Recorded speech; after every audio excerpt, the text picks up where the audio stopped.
Hello friends, Tanya here with day 12 of the 2025 Spellbinders Crafty Advent Calendar. Let's open door number 12 to see what we have.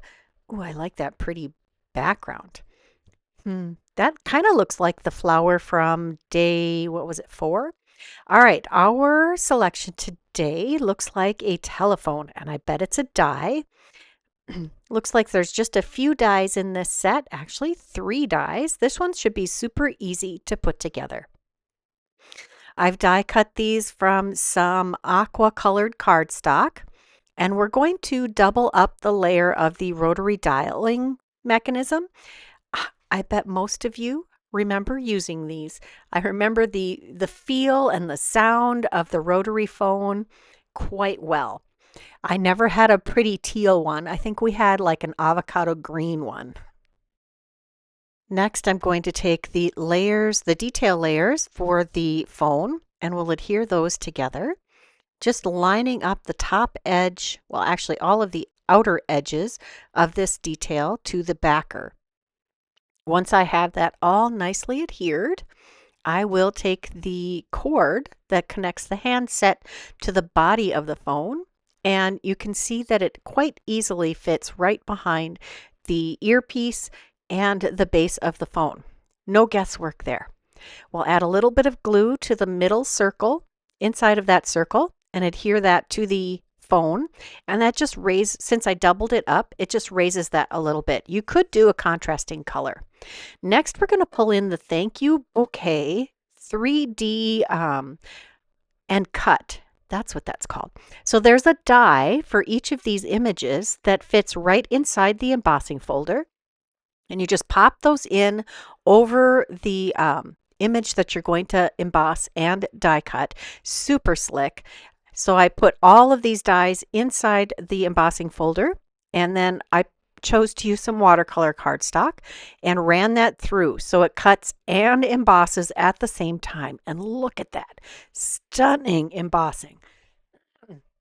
It is a 3D embossing folder, and all of those flowers lay over the top of that main floral bouquet.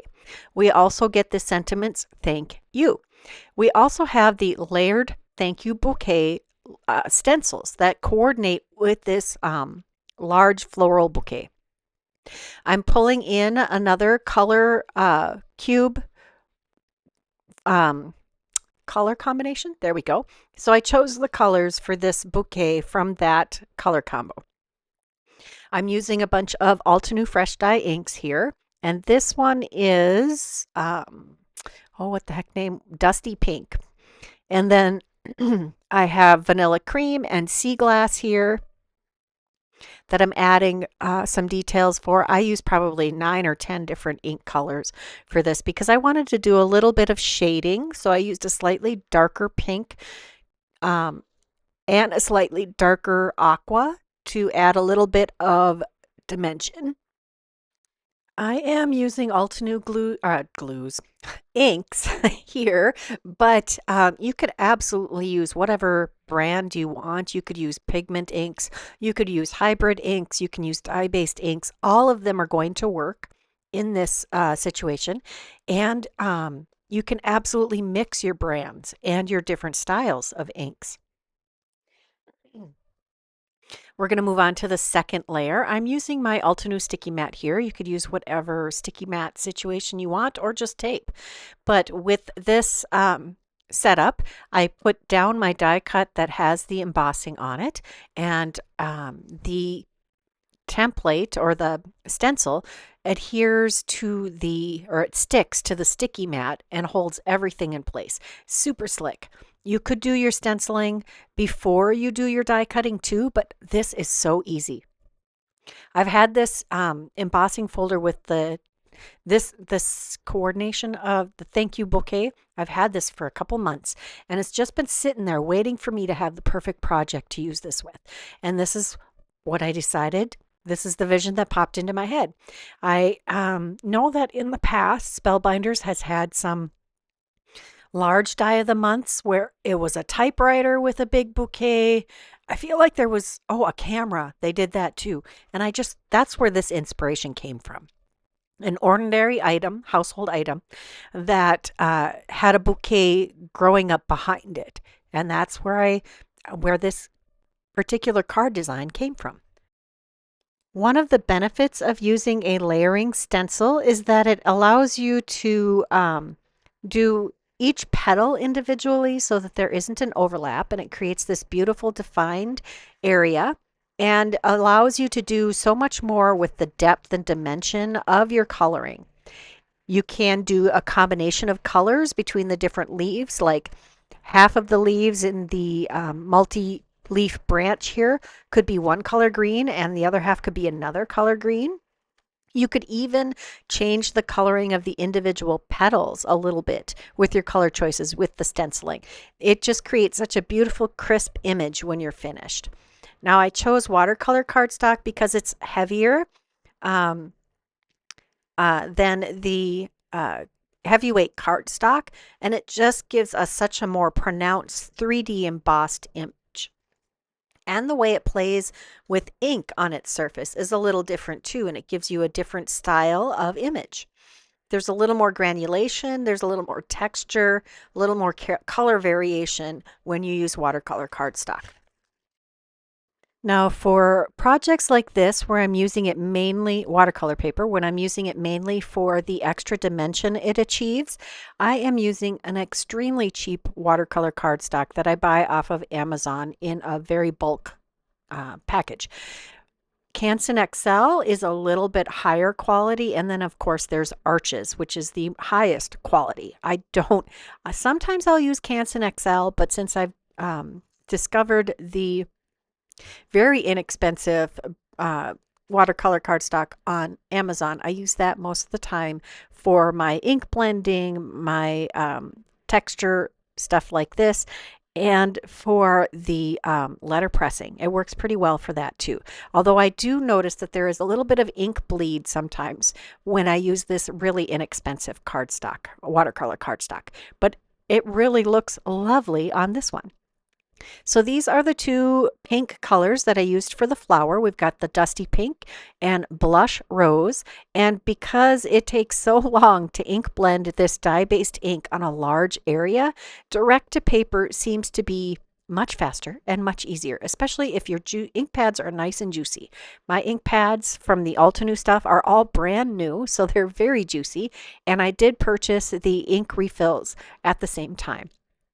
We're going to pull in this gilded marble press plate, the Essential Textures Gilded Marble. This is from Altenew, but it is available on the Spellbinders website.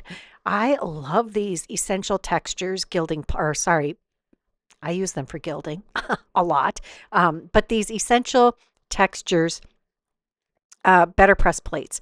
We're going to foil this twice on this 8.5 by 5.5 inch piece of Hammermill cardstock that I have applied the coordinating colors from our flowers, and look at that beautiful foiling.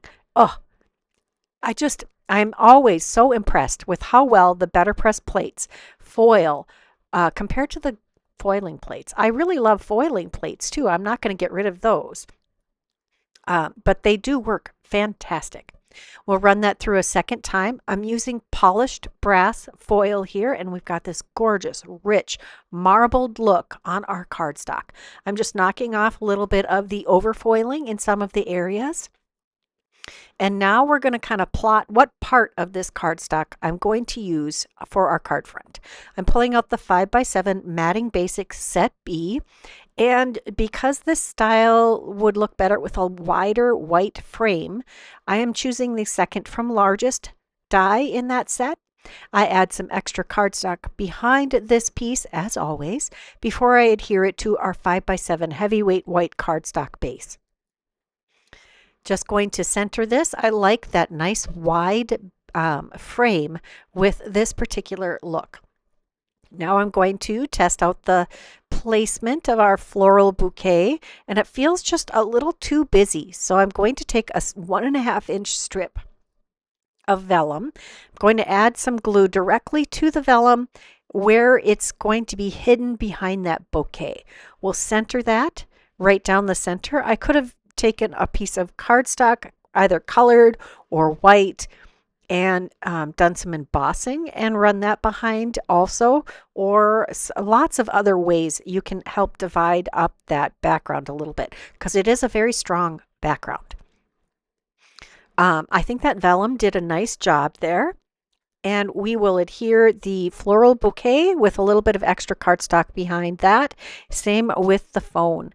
Next, we're going to do our sentiments. We're going to use the sentiment stamps from yesterday. And we're going to choose Let's Chat Soon and I'm Here for You. I'm stamping them with VersaFine Clair Nocturne ink. And I'm going to use some clear embossing powder. This is a scrap of heavyweight white cardstock, so it's like 100-pound white cardstock. I'm using my heat tool. You'll notice that the end of my heat tool looks a little different. My more than 20-year-old heat gun finally died. It just died as I started this project.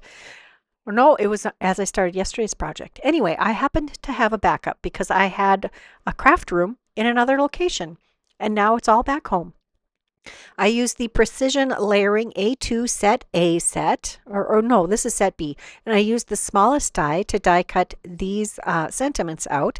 I had to do some partial die cutting for the I'm Here for You, but the die itself was the perfect fit for the Let's Chat Soon. You can use any of your layering dies like this to create great sentiment strips. I took a scrap of that marbled cardstock and I cut that down to just shy of 5 inches long, and it's 1 inch wide. These are the florals that were die cut with that 3D embossing embossing folder. I did use the stencil to color these florals also, and we're going to glue this grouping right above that marbled section. We'll take the coordinating sentiment and I'm just going to tuck that in the corner. The reason I've been doing less of the in the middle of the page designs on the inside of my card is I want a nice uninterrupted area to write your message to whoever you're giving your card to. Well, this was a fun adventure. I hope you enjoyed it. If you did, please give this video a thumbs up. Subscribe if you haven't done that. Leave me a comment. I'd love to hear what you have to say. And check that description box below for a link to all of the products that I used today. I'll be back tomorrow with another video. And until next time, here are a couple more videos I thought you might enjoy. Bye-bye.